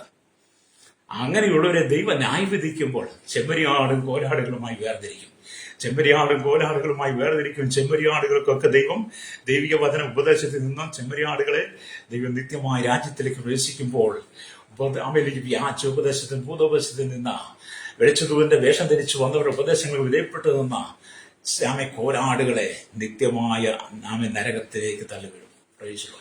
അതുകൊണ്ട് നിങ്ങൾ ഏതാത്മാവിനെയും നിങ്ങൾ വിശ്വസിക്കരുതെന്ന എല്ലാം യോഹന്നാന്റെ ലേഖനത്തെ കാണുന്നത്. ആത്മാവ് ദൈവത്തിനുള്ളവയാണോ എന്ന് നമ്മൾ തിരിച്ചറിയണം. പ്രൈസറോ. അപ്പൊ പത്രോസ് അതുകൊണ്ട് ശക്തമായിട്ട് പറയുന്ന, തന്റെ മഹത്വത്താലും വീര്യത്താലും നമ്മെ വിളിച്ചവന്റെ പരിജ്ഞാനത്താൽ അവന്റെ ദിവ്യശക്തി ജീവനും ഭക്തിക്കും വേണ്ടി ഒക്കെയും നമുക്ക് ദാനം ചെയ്തിരിക്കുന്നു. ദൈവകൃപയിൽ നിന്നാൽ മതി. ദൈവകൃപയിൽ നിന്നാൽ നമുക്ക് വേണ്ടിയതെല്ലാം ദൈവം കരുതിക്കൊള്ളും. ഹല്ലേലൂയ, സ്തോത്രം. അപ്പം അതേസമയം ക്രിസ്തുവിനെ നിങ്ങൾ എത്രമാത്രം അറിയുന്നോ അത്രയ്ക്കും അല്ലെങ്കിൽ അനുഗ്രഹവും നന്മയും നിങ്ങളുടെ ജീവിതത്തിൽ ഉണ്ടാവും. നിങ്ങൾ ക്രിസ്തുവിനെ എത്രമാത്രം അറിയുന്നോ അതുപോലെ നിങ്ങളുടെ കുടുംബത്തിനകത്ത് ദൈവിക നന്മയും അനുഗ്രഹവും കടന്നു വരും. ഈശോ. ചിലരൊക്കെ പറയും, എന്റെ വിധിയാ പാസ്സായ, ഞങ്ങളുടെ തലേ വിധിയാ. മനുഷ്യൻ ജനിക്കുമ്പോൾ തന്നെ അവരുടെ തലയിൽ എഴുതി വെച്ചിട്ടുണ്ട്, അവരുടെ തലയിൽ വരച്ച്. ഇതൊക്കെ പറയുന്ന ഒരുപാട് മൂഢവിശ്വാസികളുണ്ട്. അല്ലേരിയ. എന്ന് പറഞ്ഞാൽ അവർക്ക് ദൈവികമായ പരിജ്ഞാനത്തിൽ വരാൻ കഴിയാതെ പഴമക്കാർ പറയുന്നത് കേട്ട് അങ്ങ് പറഞ്ഞു, ഇതെല്ലാം ഞങ്ങളുടെ വിധിയാണ്, ഇതെല്ലാം ഞങ്ങളുടെ തലേ വിധിയാണ്, ഇതെല്ലാം ഞങ്ങളുടെ തലേ വരച്ചിട്ടുണ്ട്, ഞങ്ങളുടെ പാരമ്പര്യത്തിൻ്റെയാണ് എന്നൊക്കെ. അങ്ങനെയല്ല സഹോദരൻ, നീ മടങ്ങി വന്ന് അല്ലേരിയ കർത്താവായ യേശു ക്രിസ്തുവിൽ വിശ്വസിക്ക്. കർത്താവായ യേശു ക്രിസ്തുവിൽ നിന്റെ ഹൃദയം കർത്താവിനോട് കൊടുക്കുക. ദൈവികമായ പരിജ്ഞാനത്താൽ നിറയപ്പെട്ട് കഴിയുമ്പോൾ നിന്റെ ജീവിതത്തിന് വലിയ മാറ്റം വരും. അതാണ് വചനം പറഞ്ഞത്. ക്രിസ്തുവിനെ നിങ്ങൾ എത്രമാത്രം അറിയുന്നു അത്രമാത്രം അല്ലെങ്കിൽ അനുഗ്രഹം തന്നെ നിങ്ങൾക്കുണ്ടാകും. നിങ്ങൾ ലോകത്ത് ജീവിക്കുമ്പോൾ രക്ഷകനായിരിക്കുന്ന യേശു ക്രിസ്തുവിന്റെ സന്തോഷവും നിത്യതയിൽ നിങ്ങൾക്ക് ലഭിക്കാൻ പോകുന്ന സ്വർഗീയ ഭാഗ്യവും നിങ്ങൾ തിരിച്ചറിയണം.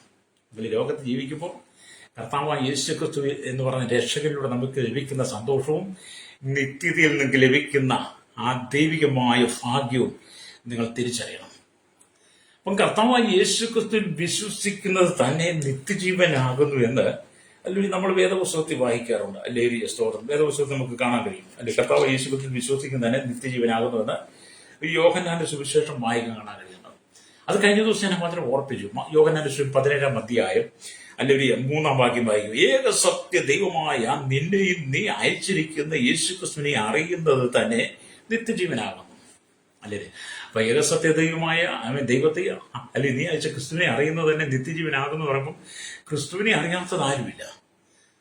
എല്ലാവരും ചിന്ത എങ്ങനെ? ക്രിസ്തുവിനെ അറിഞ്ഞാൽ നിത്യജീവൻ കിട്ടുമല്ലോ എന്ന ചിന്ത കാണാം. അങ്ങനെയാണെങ്കിൽ ലോകത്തിലുള്ള സാഹചര്യം മനുഷ്യർക്ക് യേശുവിനെ അറിയാം. അല്ലെങ്കിൽ യേശുവിനെ കുറിച്ച് അനവധി പ്രചരണങ്ങൾ നടക്കുന്നുണ്ട്. യേശുവിനെ കുറിച്ചുള്ള അനവധി ഫോട്ടോസുകൾ പലരുടെയും കയ്യിലുണ്ട്, പല വീടുകളിലുണ്ട്. പലരെയും പറഞ്ഞു പഠിപ്പിക്കുന്നത് യേശുവാണെന്ന് പറഞ്ഞ് ഈ ഫോട്ടോ കാണിച്ച് പഠിപ്പിക്കുന്നുണ്ട്. അപ്പൊ അതുകൊണ്ട് യേശുവിനെ കുറിച്ച് ഏതെങ്കിലും മേഖലയിൽ ഏതെങ്കിലും മോഡലിലൂടെ എല്ലാവർക്കും അറിയാം യേശുവാണ്. പക്ഷേ യേശുവിനെ അറിഞ്ഞതുകൊണ്ട് നിത്യജീവൻ കിട്ടണമെന്നില്ല. വേദപുസ്തകം പറയുന്നത് എന്താണ്? അതിനെ ശരിയായിട്ട് വായിക്കുമ്പോൾ മനസ്സിലാക്കുമ്പോൾ ഏക സത്യദൈവമായി നിന്നെയും നീ അയച്ചിരിക്കുന്ന യേശു ക്രിസ്തുവിനെയും അറിയുന്നത് തന്നെ നിത്യജീവൻ എന്ന് പറയുമ്പോൾ നമ്മൾ ആശ്ചര്യമായി അറിയുന്നതിനേക്കാൾ നമ്മുടെ കഴിവ് കൊണ്ടും വിദ്യാഭ്യാസം കൊണ്ടും നമ്മുടെ പരിജ്ഞാനം കൊണ്ടൊക്കെ നമ്മൾ യേശുവിനെ അറിയുന്നതിനേക്കാൾ നല്ലത് അവനെ അനുഭവിച്ചറിയണം. യേശുവിനെ അനുഭവിച്ചറിയണം. അല്ലേറിയ. യേശുവിനെ അനുഭവിച്ചറിയുമ്പോഴാണ് അവൻ നമുക്ക് നിത്യജീവനായി മാറുന്നത്. എങ്ങനെയാണ് യേശുവിനെ അനുഭവിച്ചറിയുക എന്ന് പറയുന്നത്? യേശുവിനെ അനുഭവിച്ചറിയണമെങ്കിൽ നിന്റെ കഴിഞ്ഞകാല ജീവിതത്തിന്റെ പാപ സ്വഭാവങ്ങളെ മുഴുവൻ അല്ലേറിയ നീ ഏറ്റുപറയണം. നിന്റെ കഴിഞ്ഞകാല ജീവിതത്തിൽ പാപ സ്വഭാവങ്ങളെ മുഴുവൻ ഏറ്റുപറഞ്ഞ് പല വ്യാജാത്മാക്കളും വ്യാജോപദേശങ്ങളും വ്യാജ ഭൂതാത്മാക്കളും നിന്നെ വഴിതെറ്റിച്ചു കൊണ്ടുപോയി ദൈവികമായ പരിജ്ഞാനം നിന്നെ തള്ളിക്കളഞ്ഞത് നീ തിരിച്ചറിഞ്ഞിട്ട് മടങ്ങി വന്ന് ദൈവത്തിന്റെ പരിജ്ഞാനത്തിലേക്ക് നീ മടങ്ങി വരണം. അങ്ങനെ മടങ്ങി വരുമ്പോൾ യേശു നിന്റെ രക്ഷകനായി നിന്റെ ഹൃദയത്തിൽ വാസം ചെയ്യുമ്പോൾ, യേശുവിനെ നീ അനുഭവിച്ചറിയുമ്പോൾ, അതാണ് നിനക്ക് നിത്യജീവൻ എന്ന് പറയുന്നത്. അവന്റെ സങ്കീർത്തനൊക്കെ പറയുന്നത് യഹോവ നല്ലവനെന്ന് രുചിച്ചറിയുവിൻ, അവന്റെ ശരണം പ്രാപിക്കുന്നവരൊക്കെയും ഭാഗ്യവാൻ. അത് ദൈവം നല്ലവൻ, യേശുക്രിസ്തു നല്ലവനും രുചിച്ചറിയണം. അവനുവേണ്ടി നമ്മുടെ ജീവിതം കൊടുക്കണം, അവനുവേണ്ടി നമ്മുടെ ഹൃദയം കൊടുക്കണം, അവനുവേണ്ടി നമുക്കുള്ളത് മുഴുവൻ അവന് വേണ്ടി കൊടുക്കണം. സകലവും നമ്മെ അവന് വേണ്ടി ഏൽപ്പിച്ചു കൊടുക്കണം, സമർപ്പണം ചെയ്യണം. അപ്പൊ ഏകസത്യ ദൈവമായി നിന്നെയും നീ അയച്ചിരിക്കുന്ന യേശുക്രിസ്തുവിനെയും അറിയുന്നത് തന്നെ നിത്യജീവൻ. അല്ലേരിയ. ഈ വാക്ക് ഞാൻ പറയാൻ കാരണം അല്ലേരിയ, നമ്മൾ ആരോട് സംസാരിച്ചാലും ഞങ്ങൾക്ക് യേശുവിനെ അറിയാം. ക്രൈസ്തവ സമൂഹത്തിൽ ചോദിച്ചാൽ ഞങ്ങൾക്ക് യേശുവിനെ ഞങ്ങൾക്ക് എല്ലാം അറിയാമെന്നാണ് പറയുന്നത്. അവർക്കെല്ലാം, പക്ഷെ അവർക്ക് ഒരു ചുക്കും അറിയത്തില്ലെന്നുള്ളത് നമ്മൾ തിരിച്ചറിയണം. അവരെല്ലാം അറിയാമെന്ന് പറഞ്ഞ് നമ്മളെ ഒരു വിഷയം കളിയാക്കി ആട്ടി ഓടിക്കും, വിരട്ടേക്ക് ഓടിക്കും. അതൊന്നും കണ്ട് ഞങ്ങളതിന് ഭയപ്പെടത്തില്ല. നിങ്ങൾക്കൊന്നും അറിയത്തില്ലാത്ത ഭോഷന്മാരാണെന്ന് ഞങ്ങൾക്ക് അറിയാം. നിങ്ങൾക്ക് യേശുവിനെ അറിയാമെന്നുള്ളതേ ഉള്ളൂ. അത് പടങ്ങളിലൂടെ, ചിത്രങ്ങളിലൂടെ, രൂപങ്ങളിലൂടെ നിങ്ങൾക്ക് അറിയാം. അവനെ അനുഭവിച്ചറിഞ്ഞിട്ടില്ല. അവനെ അനുഭവിച്ചറിയാമെന്നെങ്കിൽ നിങ്ങളുടെ ഹൃദയം അവന് വേണ്ടി കൊടുക്കണം. അവനെ അനുഭവിച്ചറിഞ്ഞവന് മാത്രമേ നിത്യജീവന പ്രായോഗികയുള്ളൂ. യേശുവിനെ അനുഭവിച്ചറിയുക എന്ന് പറഞ്ഞാൽ അവൻ ദൈവത്തോടുള്ള സമത്വം മുറുകെ പിടിച്ചുകൊള്ളുന്നത് വിചാരിക്കാതെ ദാസരൂപം അവിടുത്തെ വേഷത്തിൽ മനുഷ്യനായി തന്നെത്താൻ ഒഴിച്ച് ഈ ഭൂമിയിലേക്ക് വന്നവനാണ്. മനുഷ്യന്റെ പാപങ്ങളെ അവൻ തന്മേൽ ഏറ്റെടുത്തു. കാൽവരി ക്രൂശിൽ നമുക്ക് വേണ്ടി കാരിരുമ്പാണിയാൽ തറയപ്പെട്ടു മുൾക്കിരയുടെ ധാരിയായി വിലാപ്പളം കുത്തി തുറന്നു. നമുക്ക് വേണ്ടി ചാട്ടവാറകൾ അടിയേറ്റ് നമുക്ക് വേണ്ടി അവൻ മരിച്ച് അടക്കപ്പെട്ടു ഉയർത്തെഴുന്നേറ്റ് സ്വർഗ്ഗാരോഹണം ചെയ്തു പിതാവിന്റെ വലത്ത് ഭാഗത്ത് നമുക്ക് വേണ്ടി മധ്യസ്ഥനയ്ക്കുന്ന യേശുക്രിസ്തുവാണ് സാക്ഷാൽ ദൈവമെന്നും യേശുവിനെ ഞാൻ വിശ്വസിക്കുന്നു പറഞ്ഞ് നമ്മുടെ ഹൃദയം വിട്ടു കൊടുക്കണം. ആ ക്രൂശിലെ നമുക്ക് വേണ്ടി ആ കർത്താവ് വരിച്ച ആ പങ്കപ്പാടുകളെ നാം ജീവിതത്തിൽ അനുഭവിച്ചറിയണം. അപ്പൊ യേശുക്രിസ്തുവിനെ ക്രൂശ് മരണത്തിന് നമ്മുടെ ജീവിതത്തിൽ അനുഭവിച്ചറിയുമ്പോഴാണ് നമുക്ക് നിത്യജീവനെ കിട്ടുന്നത്. ഹല്ലേലൂയ. അതുകൊണ്ട് എല്ലാവർക്കും യേശുവിനെ അറിയാമെന്ന് പറഞ്ഞുകൊണ്ട് നിത്യജീവൻ കിട്ടത്തില്ല. ഹല്ലേലൂയ. എല്ലാ കുട്ടികളോടും ചോദിച്ചാൽ ഞങ്ങൾക്ക് യേശുവിനെ അറിയാമെന്ന്, പക്ഷെ അനുഭവിച്ചറിയണം കേട്ടോ. അല്ലേ, ഞാൻ ക്രൈസ്തവ സമൂഹത്തിൽ നിന്ന സമയത്ത്, ക്രൈസ്തവ പള്ളിയിൽ നിന്ന് ക്രൈസ്തവ പള്ളിയിൽ പോയിരുന്ന കാലഘട്ടത്തിൽ എനിക്ക് യേശുവിനെ അറിയാം. വീട്ടിൽ കാണിച്ച് ഈ ദേശുവാണെന്നൊക്കെ പറഞ്ഞ് അങ്ങനെയൊക്കെ പറഞ്ഞു പഠിക്കും. പള്ളി ചെല്ലുമ്പോഴും അവിടെ യേശുവിനെ കാണുമായിരുന്നു. അല്ലേലിയ. പക്ഷേ ജീവിതത്തിൽ പരിജ്ഞാനമില്ലാതെ പോയപ്പോൾ അങ്ങനെയൊക്കെ നടന്നൊരു കാലമുണ്ട്.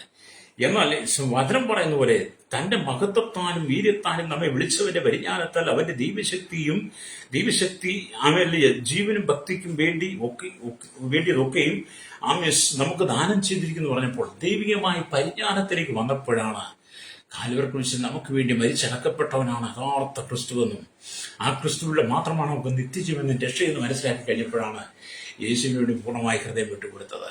ഹല്ലേലൂയ. അപ്പം ദൈവികമായ പരിജ്ഞാനത്തിൽ കടന്നു. അതിനു മുമ്പൊക്കെ ഞാൻ ഒരുപാട് ഭൂതോപദേശങ്ങൾ കേട്ട് ഭൂതോപദേശങ്ങൾക്ക് ആമെ വിധേയപ്പെട്ട് ജീവിച്ചു. പക്ഷെ കർത്താവായ യേശുക്രിസ്തുവിനെ അറിഞ്ഞപ്പോൾ ആമെ നിത്യജീവനെ പ്രാപിപ്പാൻ കഴിഞ്ഞു. ഹല്ലേലൂയ. ഇവിടെ ദൈവത്തിന് യേശുക്രിസ്തുവിനെ കുറിച്ചുള്ള പരിജ്ഞാനത്താൽ ലോകത്തിലുള്ള തിന്മകളിൽ നിന്നും നിങ്ങൾക്ക് രക്ഷ പ്രാപിക്കാൻ കഴിയും. കർത്താവ് യേശുവിനെ കുറിച്ചുള്ള പരിജ്ഞാനം നിങ്ങൾക്ക് വരുമ്പോൾ ഈ ലോകത്തിന്റെ തിന്മകളിൽ നിങ്ങൾക്ക് രക്ഷ പ്രാപിക്കാൻ കഴിയും. അല്ലേ, ഈ ലോകം മുഴുവൻ തിന്മയാൽ നിറയപ്പെട്ടുകൊണ്ടിരിക്കുക. തിന്മ, പാപങ്ങൾ പെരുകുക. ഞാൻ എല്ലാ ദിവസവും പറഞ്ഞു, നമ്മുടെ കേരളത്തിന്റെ സ്ഥിതി നിങ്ങൾ മനസ്സിലാക്കിയാൽ മതി. കേരളം എന്താണ് ഇത് കാട്ടിക്കൊണ്ട്, കേരളത്തിന്റെ ജനത്തിന്റെ സ്ഥിതി എന്താണ്, നമ്മുടെ ഭാരതത്തിന്റെ സ്ഥിതി എന്താണ് നമ്മൾ മാധ്യമങ്ങളെ കാണുന്നത്. മനുഷ്യന് യാതൊരു വില കൊടുക്കാതെ അവനെ തല്ലിച്ചതയ്ക്കുന്ന, അടിച്ചൊടിക്കുന്ന, അവനെ വെട്ടി നുറുക്കുന്ന എത്ര ക്രൂരമായ പ്രവൃത്തികളാണ് നമ്മുടെ കേരളത്തിൽ, നമ്മുടെ ഭാരതത്തിൽ നമ്മൾ കണ്ടുകൊണ്ടിരിക്കുന്നത്. എന്തുകൊണ്ടാണ്? ദൈവികമായി പരിജ്ഞാനം നഷ്ടപ്പെട്ടു പോയ ജനം, ഭൂതോപദേശങ്ങൾക്ക് ദുരാത്മാക്കളുടെ സേവയാൽ നിറയപ്പെട്ടു പോയ ജനം അവർ പാപത്തിൽ വസിക്കുന്നു. അല്ലേലും അതുകൊണ്ട് ദൈവികമായി പരിജ്ഞാനം നഷ്ടപ്പെട്ടു പോയ കേരളത്തിലും ഭാരതത്തിലും ദൈവിക പ്രവൃത്തി വെളിപ്പെടാൻ വേണ്ടിയാണ് ഞാൻ നിങ്ങൾ പ്രാർത്ഥിക്കേണ്ടത്. എന്താണ് ഇവിടെ നടക്കുന്നത്? അല്ലേരിയ. അപ്പം സകല തിന്മ എന്ന് പറയുന്നത് കേരളത്തിൽ, ഭാരതത്തിൽ പെരുകി. സ്വതം ലോകരാജ്യങ്ങൾ മുഴുവൻ ഏത് സമയത്തും ഒരു 3-ാം ലോകമഹായുദ്ധം പൊട്ടിപ്പുറപ്പെടുമെന്നുള്ള ആശങ്കയിലാണ്. അല്ലേരിയ. ഇസ്രായേലിനെതിരെ കടുത്ത തീവ്രവാദികൾ അല്ലേരിയ രംഗത്ത് വന്നിരിക്കുക. എന്തും ഏതും ഏത് സമയത്ത് സംഭവിക്കുന്നുള്ള ആശങ്ക മനുഷ്യനുണ്ടെങ്കിലും ദൈവികമായ പരിജ്ഞാനത്തെ നിറയപ്പെട്ട് നിത്യജീവൻ പ്രാപിച്ചിരിക്കുന്ന ദൈവമക്കൾക്ക് ഇതൊന്നും കാണുമ്പോൾ ഒരു ഭയമല്ല. ഹല്ലേലൂയ, സ്തോത്രം. ദൈവമക്കൾക്ക് ഇതൊക്കെ കാണുമ്പോൾ അറിയാം ദൈവം എന്താ ചെയ്യാൻ പോകുന്നതാണ്. ഹല്ലേലൂയ, വ്യക്തം ചെയ്യും. എന്നെ കേൾക്കുന്ന ശ്രോതാവേ, നിനക്ക് അധിക കാലം ഈ ഭൂമി ജീവിക്കാൻ പറ്റത്തില്ല. എന്നെ കേൾക്കുന്ന സഹോദരി, നിനക്ക് അധിക കാലം ഈ ഭൂമി ജീവിക്കാൻ പറ്റത്തില്ല. അടിച്ച് പൊളിച്ച് ഉല്ലസിച്ച് ദൂർത്തടിച്ച് ഇവിടുത്തെ കള്ളും കഞ്ചാവും പുകയും പുകയിലകളും മയക്കുമരുന്ന് ലഹരിയൊക്കെ അടിച്ച് കൂത്താടി കൂത്തുകളിച്ച് അപ്പനെ അനുസരിക്കാതെ അമ്മയെ അനുസരിച്ച് മാതാപിതാക്കളെ ഗുരുക്കന്മാരെ നിയമത്തെ അനുസരിക്കാതെ നീ ചാടി നടക്കുന്നത് അധികം കാലമില്ല. അല്ലല്ല, നിനക്ക് കൂച്ചുവരങ്ങ് വീഴാൻ പോവുക. പലർക്കും കൂച്ചുവരങ്ങ് വീഴാൻ പോവുക. പലരും ദൈവം സന്ദർശിക്കുന്ന നാളുകളാ. ലേലിയ, അത് നിനക്ക് അധികം നാൾ അടിച്ചു പൊളിച്ച് ജീവിക്കാൻ കഴിയത്തില്ല. നീ മടങ്ങി വന്ന് മാനസാന്തരപ്പെട്ടാൽ നിനക്ക് നിത്യജീവൻ. അല്ലെങ്കിൽ നീ ദൈവികമായ ന്യായവിധിക്ക് നീ വിധേയപ്പെടേണ്ടി വരും. അല്ലേലിയ, ദൈവത്തിനെ കൊല്ലുമെന്നല്ല ഞാൻ പറഞ്ഞത്, ദൈവത്തിന്റെ ന്യായവിധിന്റെ മേൽ വരും. അതൊരു പക്ഷെ നീ വില കൊടുക്കേണ്ടി വരും. അതിനു മുമ്പ് നിന്റെ ദുഷ്പ്രവർത്തികൾ വിട്ട് ഭൂതോത്മാക്കൾക്ക് വിധേയപ്പെട്ട് ദുർഭൂതങ്ങളുടെ ആലോചനയ്ക്ക് നീ വിധേയപ്പെടാതെ ഈ മടങ്ങി വന്ന് മാനസാന്തരപ്പെടണം. അല്ലേലിയ എന്ന് പറഞ്ഞാൽ നമുക്കറിയാം, കഴിഞ്ഞ ദിവസങ്ങളിലെ അനവധി കുട്ടികൾ മയക്കുമരുന്നുകൾക്ക് ലഹരികൾക്ക് അടിമയായി വിദേശ മറ്റു സംസ്ഥാനങ്ങൾ കടന്നു വന്ന സഹോദരന്മാർ അനവധി ചോക്ലേറ്റ് പോലെ മിഠായി ഉണ്ടാക്കി കഞ്ചാവ് മയക്കുമരുന്ന് ഉണ്ടാക്കി അത് കുട്ടികൾക്ക് കൊടുക്കുക. കുട്ടികൾ ചോക്ലേറ്റിന് ഭയങ്കര താല്പര്യം. ഇതന്നെ ദുർഭൂത ശക്തികളെ, വ്യാജാത്മാക്കളെ, ഭൂതാത്മാക്കളെ നിറയപ്പെട്ട് ഉണ്ടാക്കി അവരാണ് ജനത്തെ നശിപ്പിക്കാൻ വരുന്നത്. അത് നിന്റെ ഉള്ളിലേക്ക് വന്നു കഴിയുമ്പോൾ നീ ആ ദുർഭൂത ബന്ധനത്തിലേക്ക് അകപ്പെടുക. നിന്റെ ഉള്ളിൽ ദുർഭൂതം, ഒരു വ്യാജാത്മാ ഭൂതാത്മാ വസിക്കുന്നതുകൊണ്ടാണ് നീ ലഹരിക്ക് അടിമപ്പെടുന്നത്, ജഡികമായ ജീവിതത്തിന് അടിമപ്പെട്ടു പോകുന്നത്. അതുകൊണ്ട് എന്നെ കേൾക്കുന്ന മാതാപിതാ, നിങ്ങൾ മടങ്ങി വരണം. കർത്താവായ യേശുക്രിസ്തുവിന്റെ പരിജ്ഞാനത്തിലേക്ക് മടങ്ങുക. കുറച്ച് പണത്തിന് വേണ്ടി നീ ഓടി നടക്കാതെ, രോഗസൗഖ്യത്തിന് വേണ്ടി ഓടി നടക്കാതെ, അനുഗ്രഹത്തിന് വേണ്ടി ഓടി നടക്കാതെ, വിദേശത്തേക്ക് പോകാനുള്ള വിസയ്ക്ക് വേണ്ടി ഓടി നടക്കാതെ, എന്തും വെട്ടിപ്പിടിക്കാനുള്ള ആഗ്രഹത്തോട് നീ അങ്ങോട്ടും ഇങ്ങോട്ടും ഓടി നടന്ന് നിന്റെ കാല് വേദനിക്കാതെ നീ മടങ്ങി വന്ന് ദൈവികമായി പരിജ്ഞാനത്തിരിക്കുക. ദൈവികമായി പരിജ്ഞാനത്തിരിക്കുവാനും ദൈവം നിനക്ക് വേണ്ടതെല്ലാം ദാനമായി നൽകും. Praise the Lord. ഹല്ലേലൂയ. അപ്പൊ നീ ദൈവികമായി പരിജ്ഞാനത്തിൽ വന്നാൽ ദൈവം നിനക്ക് വേണ്ടതെല്ലാം ദാനമായി നൽകുമെന്ന് രക്തം ചെയ്യും. അതാണ് പത്രോസ് പറയുന്നത്. പത്രോസ് അനുഭവസ്ഥനാ. പത്രോസിന്റെ ജീവിതം എന്തായിരുന്നു? ഒരു മുക്കവനായിട്ടാ. അപ്പന്റെ കൂടെ വഞ്ചിയിൽ പോയി മീൻ പിടിക്കുന്ന ജോലിയായിരുന്നു. പല രാത്രികളിലും മീൻ പിടിക്കാൻ പോയിട്ടുണ്ട്. പലപ്പോഴും ഒന്നും കിട്ടാതെ മടങ്ങി വന്ന് നിരാശനായി ഇരുന്ന സമയമുണ്ട്. അങ്ങനെ വഞ്ചിയുമായി മീൻ പിടിക്കാൻ പോയി ഒന്നും കിട്ടാതെ നിരാശനായി വന്ന് വല കഴുകുന്ന സമയത്താണ് യേശു അതിലൂടെ കടന്നില്ലെന്നത്. അങ്ങനെയാണ് പത്രോസിന്റെ വഞ്ചിയെ കരക്കടിപ്പിച്ച് യേശു അതിൽ കയറി ജനത്തോട് സുവിശേഷം പറഞ്ഞിട്ട് പത്രോസ് പറഞ്ഞ് ആഴത്തിലേക്ക് വലവീശാൻ പറഞ്ഞപ്പോൾ എന്ത് ചെയ്തു? പത്രോസ് ആഴത്തിൽ വലവീശി കഴിഞ്ഞപ്പോൾ പത്രോസിന്റെ ജീവിതത്തിൽ അന്ന് വരെ കണ്ടിട്ടില്ലാത്ത വലിയ അത്ഭുതം, തന്റെ വാല നിറച്ച് മീനെ ദൈവം കൊടുത്തു. ഹല്ലേലൂയ. അതുകൊണ്ട് എന്റെ പത്രോസ് അനുഭവത്തിലൂടെ പറയുന്നത്. മുമ്പ് കാലങ്ങളിൽ പത്രോസിന്റെ ഞാൻ അധ്വാനിച്ചിട്ടൊന്നും കിട്ടിയിട്ടില്ല. പക്ഷേ യേശുവിനെ അറിഞ്ഞപ്പോൾ, കർത്താവായ യേശുക്രിസ്തുവിന്റെ പരിജ്ഞാനത്തിലേക്ക് വന്ന് യേശുവിന് വേണ്ടി ഹൃദയം കൊടുത്തപ്പോൾ, യേശുവിന് വേണ്ടി നിന്ന് കൊടുത്ത യേശുവിന്റെ ശിഷ്യനായി, യേശുവിന്റെ ദാസനായ ഒരു അടിമയെ പോലെ യജമാനന്റെ കൽപ്പന അനുസരിക്കാൻ പത്രോസ് തയ്യാറായപ്പോൾ, പത്രോസിന് ദൈവം വേണ്ടതെല്ലാം ദാനമായിട്ട് നൽകി. വലം നിറച്ച് മീൻ. അപ്പം പത്രോസ് അതുകൊണ്ട് പറഞ്ഞേ, യേശുക്രിസ്തുവിന്റെ ദാസനാണെന്ന്, അടിമയാണ്. യജമാനന്റെ കൽപ്പന അനുസരിപ്പാൻ ഞാൻ വിധേയപ്പെട്ടവനാ. അതുകൊണ്ട് യജമാനന്റെ കൽപ്പന അനുസരിച്ച് പത്രോസിനെ ദൈവം ഇത്രമാത്രം അനുഗ്രഹിച്ചെങ്കിൽ, പത്രോസിന് സാങ്കലവും ദാനമായിട്ട് നൽകിയെങ്കിൽ, എന്നെ കേൾക്കുന്ന മാതാപിതാവിന് ദൈവത്തിന് വേണ്ടി നിന്ന് കൊടുത്താൽ ദൈവം നിനക്കെല്ലാം ദാനമായി നൽകും. നീ ഇന്ന് കടന്നു പോകുന്ന പ്രതിസന്ധികളുടെ നടുവില്, പ്രതികൂലങ്ങളുടെ നടുവിൽ, വെല്ലുവിളികളുടെ നടുവിൽ, കണ്ണുനീരിന്റെ നടുവിൽ, സങ്കടത്തിന്റെ നടുവിൽ മതി എന്ന് പറഞ്ഞ് നീ ജീവിതം മടുത്തിരിക്കുകയാണോ? രക്തം ചെയ്യും. അല്ലെങ്കിൽ കടക്കണി കൊണ്ട് ഭാരപ്പെടുകയാണോ? ബിസിനസ് തകർന്നവനാണോ? കൃഷി നഷ്ടപ്പെട്ടോ? ജീവിതം തകർന്നു പോയോ? നിന്റെ നന്മകളെല്ലാം നിനക്ക് നഷ്ടപ്പെട്ടു പോയോ? അല്ലെങ്കിൽ നീ ഭാരപ്പെടേണ്ട. ദൈവികമായ പരിജ്ഞാനത്തിലേക്ക് വന്ന് യേശുക്രിസ്തുവിനെ നീ ഹൃദയം കൊണ്ട് അനുഭവിച്ചറിഞ്ഞ് അവന് വേണ്ടി നിന്റെ ഹൃദയം വിട്ടുകൊടുത്ത് ദൈവികമായ പരിജ്ഞാനത്തെ നിറയപ്പെട്ട് യേശുവിനെ രക്ഷകനായി സ്വീകരിക്കുമ്പോൾ, ഹല്ലേലൂയ, അവൻ നിനക്കെല്ലാം ദാനമായിട്ട് നൽകും. നിന്റെ സ്ഥിതികളെ എല്ലാം ദൈവം മാറ്റും. ഹല്ലേലൂയ. നിനക്ക് ഉയർച്ച തന്നെ ദൈവം തരും. എന്നെ കേൾക്കുന്ന മാതാപിതാവേ, ഇന്ന് പകൽ കഷ്ടതയുടെ നടുവിടെ ഞെരുക്കത്തിന് നടുവിടെ കടന്നു പോകുന്ന കുടുംബങ്ങളോട്, ചില വ്യക്തികളോട് പറയട്ടെ, കടക്കണിയാൽ കടന്നു പോകാൻ പറയട്ടെ, നിന്റെ ഹൃദയം ദൈവത്തിന് കൊടുക്ക്. നിന്റെ ഹൃദയം കൊണ്ട് യേശുവിനെ അനുഭവിച്ചറിയ്. ആ നിത്യജീവനെ നീ ഒന്ന് പ്രാപിക്ക്. നിന്റെ ജീവിതത്തിൽ ഇന്നലകളിൽ നീ കടന്നുപോയ സാഹചര്യങ്ങളെ മാറ്റി ദൈവം നിനക്ക് വേണ്ടി ചില പുതിയ വഴികൾ തുറന്നു തരും. Praise the Lord. 40 വർഷം ഇസ്രായേലത്തെ മന്ന കൊടുത്ത് പോറ്റിയവരാ. 40 വർഷം കാടപ്പക്ഷികളെ കൊടുത്തവനാ. 40 വർഷം അവർക്ക് ആവശ്യമായി വെള്ളം കൊടുത്ത് തൃപ്തിപ്പെടുത്തിയ ഒരു ദൈവമുണ്ട്. ഹല്ലേലൂയ. ആ ദൈവം നിന്റെ ജീവിതത്തിന്റെ കഷ്ടതയെ മാറ്റാൻ ആഗ്രഹിക്കുന്നു. എന്നെ കേൾക്കുന്ന മാതാവ്, ഇതെന്റെ കണ്ണുനീര് തുടയ്ക്കാൻ ദൈവം ആഗ്രഹിക്കുക. അതുകൊണ്ട് യേശു ശിഷ്യന്മാരോട് നിങ്ങളുടെ ഹൃദയം കലങ്ങിപ്പോകരുത്. ഹല്ലേലൂയ. യോഹന്നാൻ 14 നിങ്ങളുടെ ഹൃദയം കലങ്ങിപ്പോകരുത്. ദൈവത്തിൽ വിശ്വസിക്കുക, എന്നിലും വിശ്വസിക്കാൻ യേശു പറയുക. അതുകൊണ്ട് നിങ്ങളുടെ ഹൃദയം കലങ്ങിപ്പോകരുത്.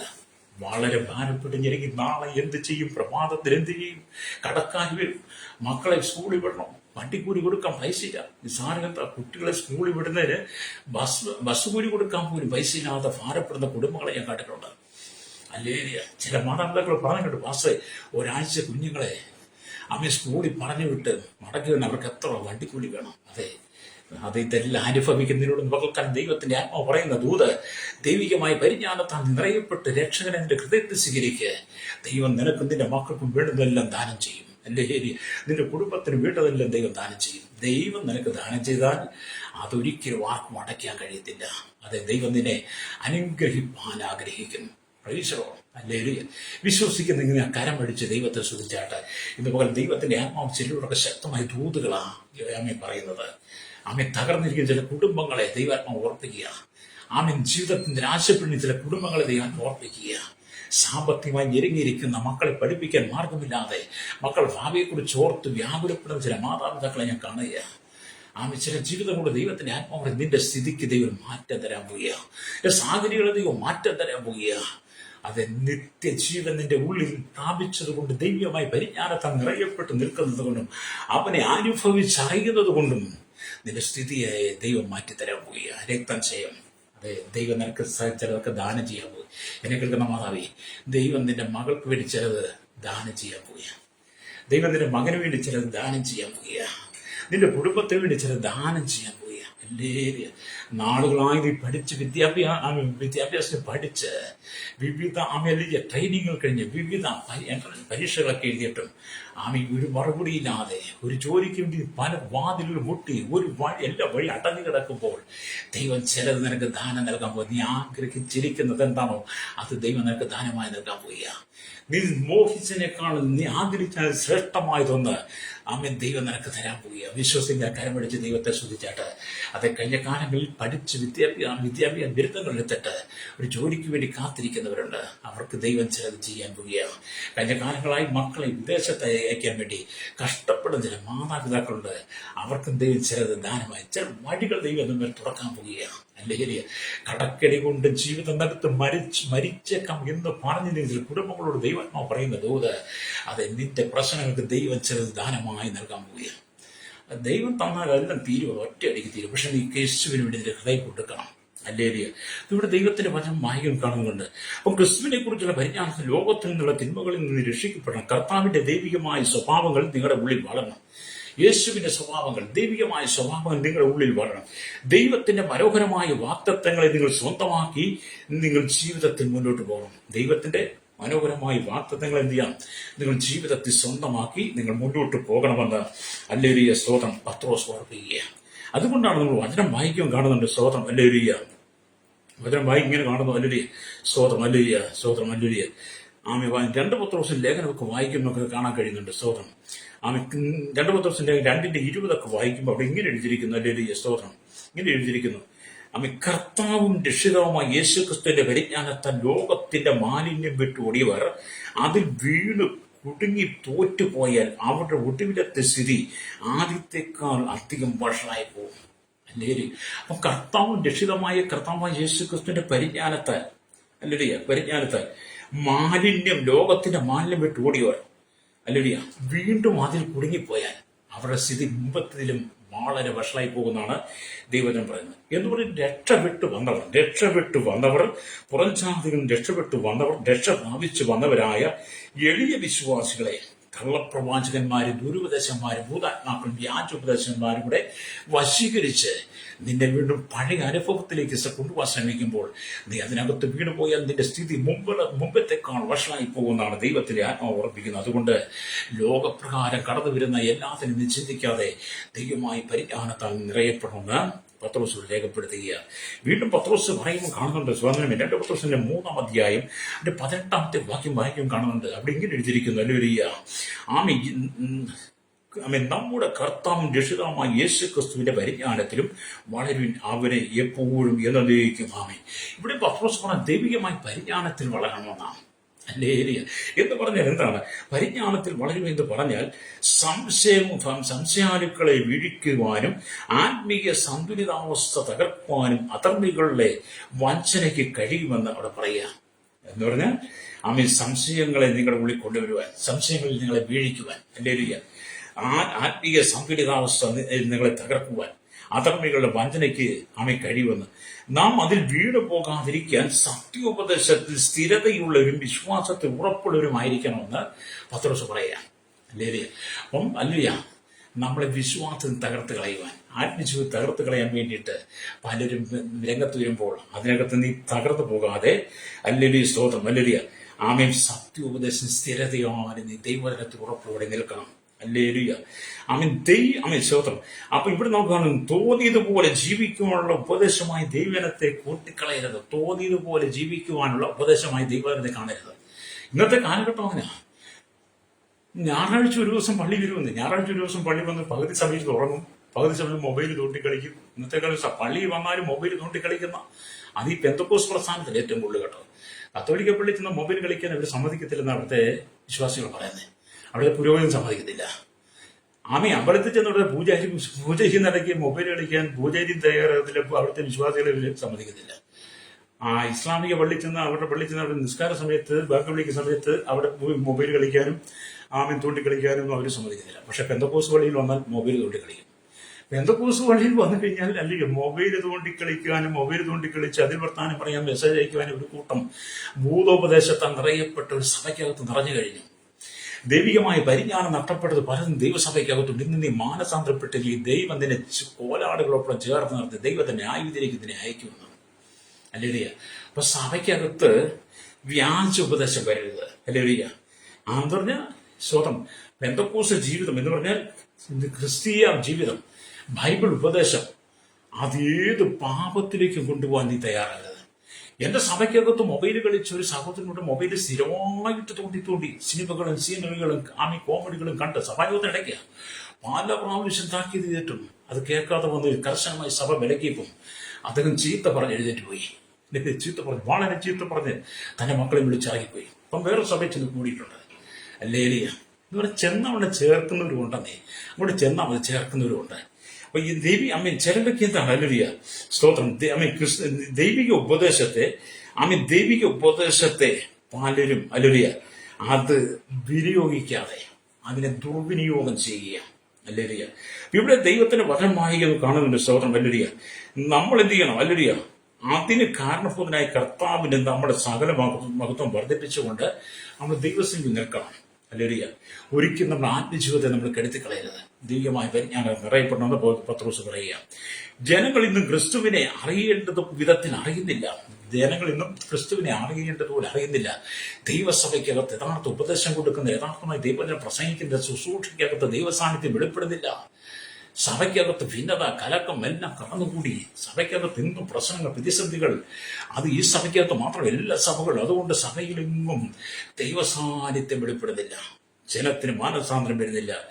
എന്നെ കേൾക്കുക, ഈ ലോകത്തിന്റെ പ്രഭുക്കന്മാരാരും അറിയാതിരുന്നതിനെ ദൈവം നമുക്ക് വെളിപ്പെടുത്തി തരുമ്പോൾ വചനം പറഞ്ഞ അത് ഈ ലോകത്തിന്റെ പ്രഭുക്കന്മാരാരും അറിഞ്ഞിരുന്നെങ്കിൽ അവർ തേജസ്സിന്റെ കർത്താവിനെ ക്രൂശിക്കില്ലായിരുന്നു. ഒന്നും വരുന്നില്ല. 2 വായിക്കുന്ന ഭാഗത്തേക്ക് പോകാൻ സമയമില്ല. അത് എന്നെ കേൾക്കുന്ന തേജസ്സിന്റെ കർത്താവ് നമ്മൾ ക്രിസ്തുവിനെ അറിഞ്ഞ അവന്റെ പരിജ്ഞാനത്തിൽ വളരണം. ലോകത്തിലുള്ള അനേക പ്രഭുക്കന്മാർക്ക് മനസ്സിലാകാത്തതിനെ ദൈവം നമുക്ക് വെളിപ്പെടുത്തി തന്നു. നമ്മെ ദൈവകൃപയിൽ നിർത്തിക്കഴിയുമ്പോൾ പിന്നെ നമ്മൾ ഈ ഭൂദേവദേശത്തിനും ക്രിസ്തു ജീവിതം ഒരു കൂട്ടുകളിക്കായിട്ട് കളഞ്ഞു. സഭയ്ക്കകത്തോളം ദൈവഭയത്തോടെയും ദൈവത്തെ ആരാധിക്കണം. അല്ലേലൂയ. അതുകൊണ്ടാണ് പത്രോസ് പറയുന്നത്. അല്ലേലൂയ. പത്രോസ് എന്താണ് പറയുന്നത്? സ്തോത്രം. തന്റെ മഹത്വത്താലും ഹല്ലേലൂയ. വായിക്കാം, വാങ്ങുന്നവർ വായിക്കാം. ഹല്ലേലൂയ. തന്റെ മഹത്വത്താലും വീര്യത്താലും നമ്മെ വിളിച്ചവന്റെ പരിജ്ഞാനത്തിൽ അവൻ തന്റെ ദൈവശക്തിയും ജീവനും ഭക്തിക്കും വേണ്ടതൊക്കെയും നമുക്ക് ദാനം ചെയ്തിരിക്കുന്നു.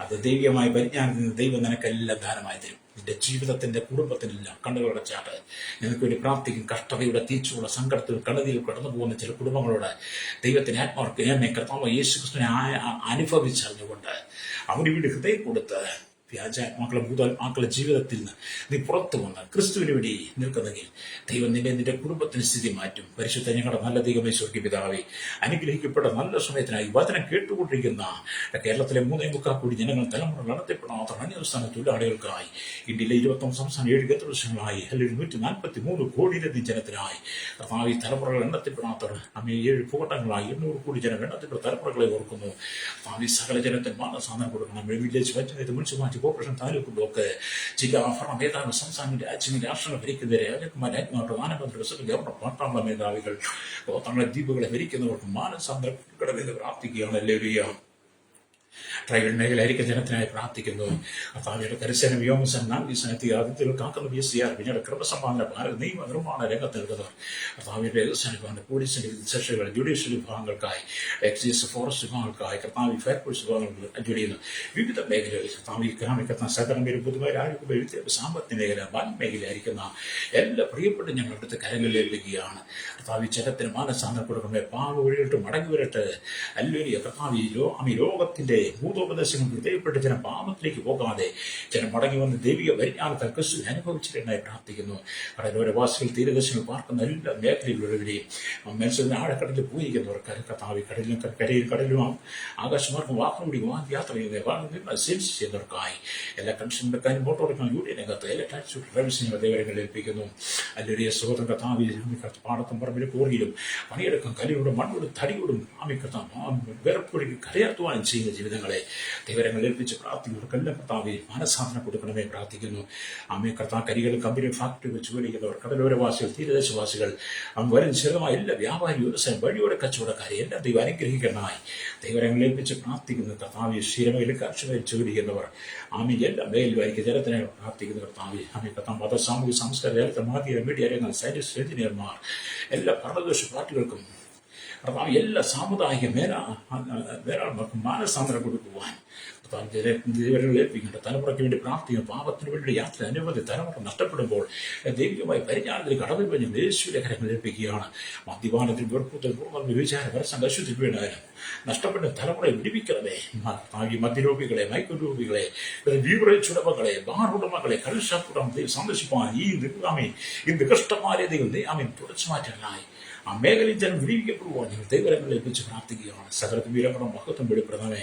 ഹല്ലേലൂയ. കർത്താവേ, വിദേശം ജോലിക്ക് കടന്നു പഠിക്കുന്നവർ അവരുടെ കുഞ്ഞുങ്ങൾ തലമുറ വിദേശം കഷ്ടം നാട്ടിൽ കിടന്നവർക്ക് ഭാരതം സാരം കിട്ടാതെ ഭാരപ്പെടുന്നവർ ആമി വിസ കിട്ടാത്തവർ ആമി പാസ്പോർട്ടിന്റെ ആഗ്രഹിക്കുന്നവർ ഹല്ലേലൂയ വിദേശ പീഡനം അനുഭവിക്കുന്നവർ ദൈവവരെ സ്നേഹിച്ചവരെ കടന്നു പോയിരിക്കുന്ന ദൈവത്തിന്റെ ആശ്വാസമാണ് കുടുംബ തലമുറയില്ലാത്ത ഭാരത വിവാഹ ജീവിതത്തിന് ആഗ്രഹിക്കുന്ന സൗരസ്യന്മാർ കടക്കടിയാൽ ഭാര്യ ജപ്തി നേരിടുന്നവർ കുടുംബത്തിൽ കഷ്ടപ്പെട്ട് കടന്നുപോകും മക്കൾ ഭാവിക്ക് വേണ്ടി പ്രാർത്ഥിക്കുന്നവർ ലോകത്തിന് വിധേയപ്പെട്ട് കിടക്കുന്ന ഭൂതാത്മാക്കൾ വ്യാജാത്മാക്കൾ നിറയപ്പെട്ട് സമാധാനം നഷ്ടപ്പെട്ട് അനേക കുടുംബങ്ങൾക്കകത്ത് ദൈവിക സമാധാനം നിറയപ്പെടുന്ന പ്രാർത്ഥിക്കുന്ന സകല ജനങ്ങൾ ദൈവത്തിലേക്ക് മടങ്ങി വന്ന ആത്മരക്ഷനാക്കുക നിത്യമായ ജീവനാവകാശികളായി കർത്താവിന്റെ ന്യായവിധി നാളിൽ കോലാടിന്റെ കൂട്ടത്തിൽ എണ്ണപ്പെടാതെ നിത്യാഗ്നിയിലേക്ക് പോകാതെ കർത്താവ് വേർതിരിക്കപ്പെട്ട ചെമ്മരിയാടുകളെ പോലെ നിത്യമായ രാജ്യത്തിൽ സ്വർഗ ഭവനത്തിൽ എത്തിച്ചേരുവാൻ ജനത്തെ ഏൽപ്പിച്ച് പ്രാർത്ഥിക്കുകയാണ്. കർത്താവ് ലോകരാജ്യം മുഴുവൻ അക്രമത്തിലൂടെ ആമയ അഹങ്കാരങ്ങൾ കടന്നു പോകുന്നു. ലോകത്തിൽ ഏത് സമയത്ത് യുദ്ധങ്ങൾ പൊട്ടിപ്പുറപ്പെടാവുന്ന വിധത്തിൽ ആശങ്കൾ ജനത്തിൽ നിറനിൽക്കുമ്പോൾ അതിനെല്ലാത്തൊരു പരിസമാധികളെ സകലതരെ ഉരുങ്ങുന്ന എല്ലാ അന്ധകാര ചിഹ്നത്തിന്റെ ദൈവമയോട് നിയന്ത്രിക്കണമേ പ്രാർത്ഥിക്കുന്നു. ദൈവനത്തെ തർക്കാൻ ശ്രമിക്കുന്ന പൈശാചികൾ എന്നല്ല സുവിശേഷ വിരോധികൾ തീവ്രവാദികൾ ഭീകരവാദികൾ വർഗീയവാദികളെ ദൈവം സന്ദർശിക്കുന്നതായി ദൈവം പറയാൻ നീതിഷ്ഠന്മാരും മൂടന്മാരും യുക്തിവാദികളൊക്കെ ദൈവം സന്ദർശിപ്പാൻ എല്ലാവരും ദൈവത്തിലേക്ക് പടങ്ങും ദൈവികമായ പരിജ്ഞാനത്തിൽ നിറയപ്പെടുവാൻ യേശുവിന്റെ കരങ്ങൾ ഏൽപ്പിക്കുകയാണ്. സകല ജനത്തെ അനുഗ്രഹിക്കണം യേശുവിന്റെ നാമത്തിൽ തന്നെ ആമേൻ ആമേൻ.